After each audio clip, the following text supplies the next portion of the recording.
बुड़बक बनाने का काम कर रहा है जी। और आधार कार्ड स्कैन करने का आपको किसने आदेश दिया? हम तो भैया बना और किसी के अकाउंट से पैसा जब घिंचा जाएगा तो किसको खोजेगा? प्रशांत किशोर तक को बुलाइए, यहाँ पर हिसाब होगा। आ रहा है ना, हमको लाइसेंस चाहिए। आदेश है। कौन किया है? प्रशांत किशोर का आदेश है। प्रशांत किशोर हमारे बाप है।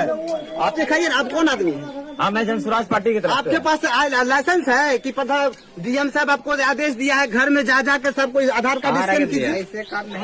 अगर मान लीजिए अगर आपको रोजी रोजगार की इतना चिंता है तो बिना इलेक्शन जीते आप कौन सी सेवा करेंगे? आपका कहना है कि हम इलेक्शन जीतेंगे तो 20,000 रुपया देंगे खाता पर। अगर हार जाइएगा तब की हार जाइए, कुछ नहीं मिलेगा।